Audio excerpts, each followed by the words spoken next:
Hi friends, kamusta? So welcome back. Thank you so much for all of you who watched, who liked, and who shared my videos. Thank you so much as well sa lahat ng subscribers out there. By the way, if you don't know me, my name's Jason Jim and welcome to my channel.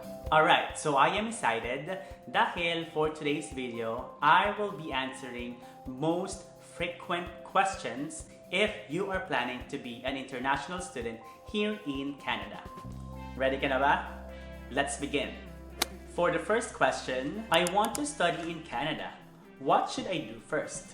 Okay, so the first thing that you need to do is to feed yourself. So ibig sabihin, kailangan mo mag-research, kailangan mo magbasa, even you can also watch videos para lahat ng information about the Canada study permit ay malaman mo. And then after that, make a decision kung gusto mo ba na mag-undergo through agency or do it yourself or yung DIY na tinatawag kapag magpa-process ka ng visa application. And make sure na i-weigh mo and you should know the pros and cons of undergoing sa agency or kung gusto mo lang na mag-DIY. You need to choose a designated learning institution or yung DLI kung saan ka mag-aaral. And next, you need to prepare all of the requirements and even the costings that you will use in application for your Canada study permit. You can check the canada.ca dahil nandun lahat ng information na gusto mong malaman.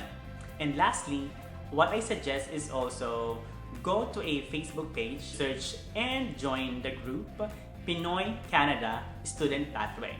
Okay, so question number 2. How many years or programs are better to apply? Actually, it depends on you kung gaano mo katagal gusto mag-aral dito sa Canada.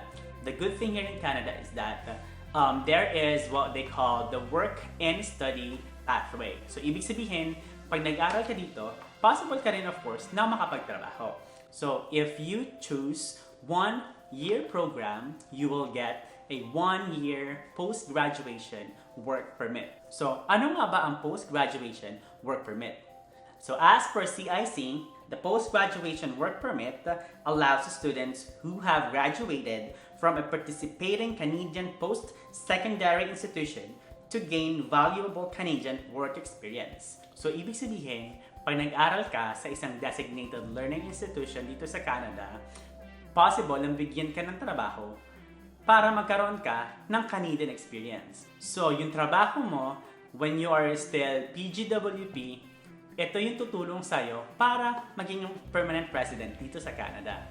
So, sa types of programs, you can choose either certificate, diploma, bachelor's degree, or master's degree. So, ang pinaka-importante lang na dapat mo malaman ay if you choose 1-year certificate or 1 program, you will get 1-year post-graduation work permit. But if you will choose 2 years program or 2 programs, you will get 3 years work permit. So, question number 3. I have a bachelor's degree. Which should I apply? Diploma or postgraduate program? So, what I suggest, the better program that you should apply is a postgraduate program.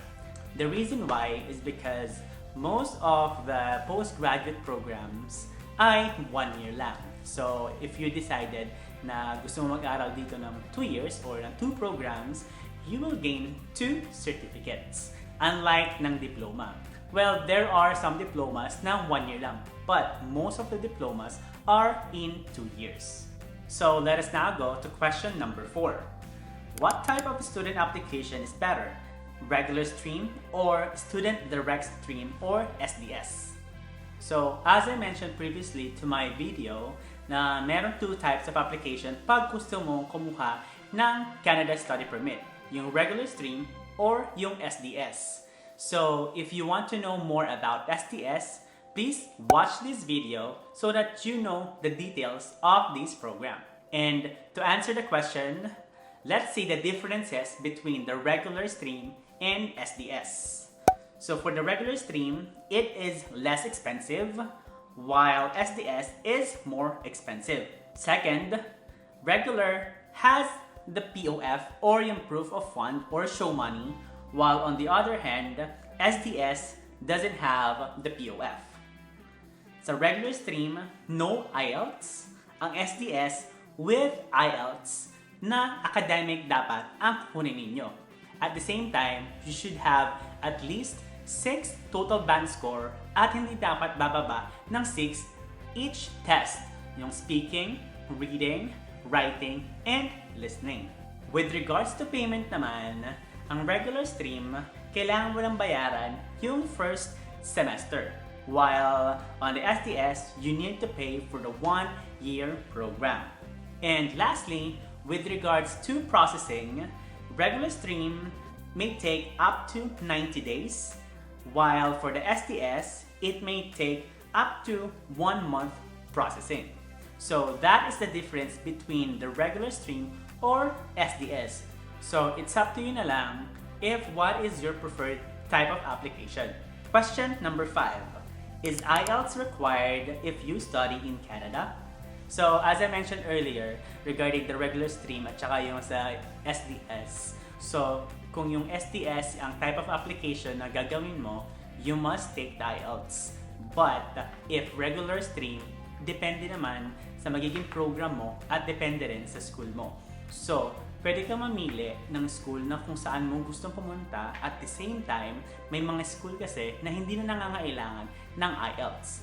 Pero depende rin sa program mo dahil may mga programs din kasi na kailangan ng may IELTS. So, you can contact your designated learning institution or yung school mo directly para malaman mo kung kailangan mo ba ng IELTS or hindi sa napili mong program.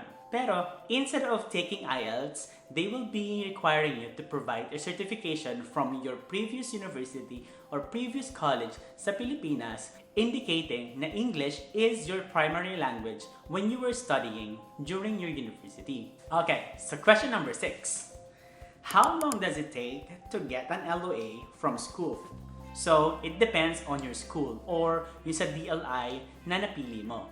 May mga institution na 1 week lang, magkakaroon ka na agad ng LOA, and meron naman na 2 weeks in processing ng letter of acceptance. In my case, 2 weeks yung naging process ng LOA ko before ko na-receive. Another reminder with regard to the LOA, carefully check and look for all the details na nasa LOA mo. For example, you applied for 2 programs sa school mo. But unfortunately, the school just gave you a 1 LOA or 1-year program na LOA.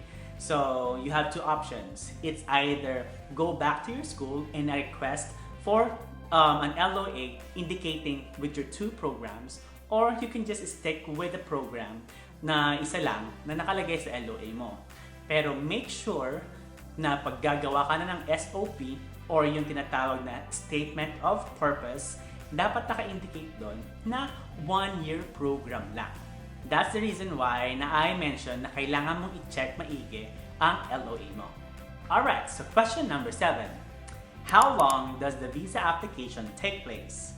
So as I have mentioned earlier, pag regular stream ang pinili mo, it may take up to 90 days processing.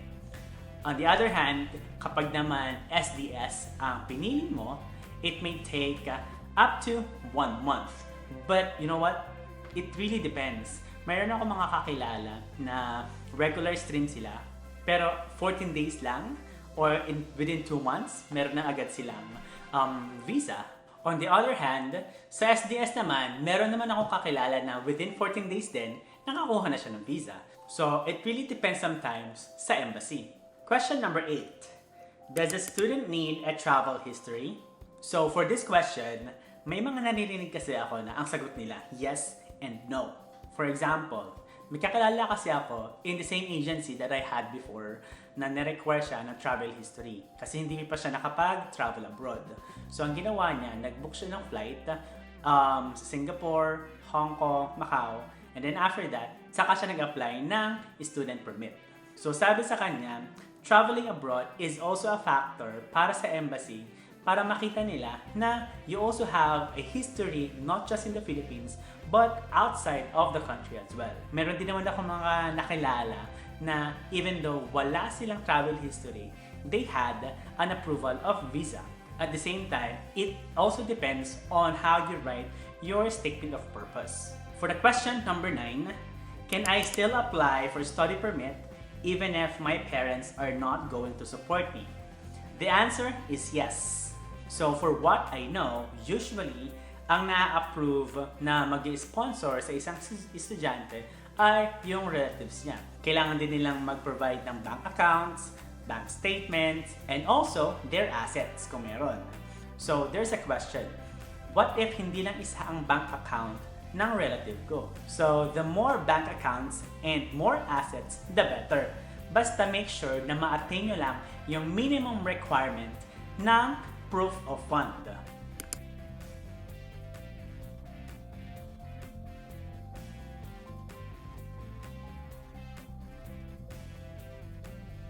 And in relation to the proof of funds, for question number 10, how much is the proof of funds or the show money?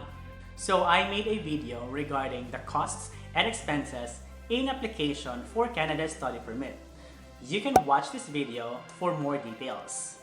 So to answer your question, for the SDS application, hindi mo kailangan ng proof of funds or hindi mo kailangan ng show money. The reason behind is that if you're applying for SDS, you need to provide a GIC, the Guaranteed Insurance Certificate, in which you need to pay for the 1 year of your tuition fee. At the same time, kailangan mag-open ng bank account with Canadian Institution Bank ng 10,000 Canadian dollars. On the other hand, if you are applying for regular stream, kailangan mong magkaroon ng at least 10,000 Canadian dollars as your proof of funds. So what if you have a spouse or you have a common law partner? You need to add 4,000 Canadian dollars for your spouse. And if you have a kid or child and you decide na isasama mo rin siya sa Canada, you need to add another 3,000 Canadian dollars. So in total, for the proof of funds sa isang family of 3, dapat meron kang $17,000. But take note, that is the minimum. So I suggest the bigger amount, the better chance for you to be approved for your visa. And those are the 10 frequently asked questions na na-receive ko. And I hope you learned something in this video, especially for those who are applying or who wants to study here in Canada. So don't forget to like and subscribe to my channel and hit mo na rin yung bell para updated ka sa mga next videos ko. And if you have any comments, questions, or topics na gusto mong i-discuss ko, just comment down below and as much as I can, I will answer you. So again, my name is Jason Jim. See you to my next video. Bye!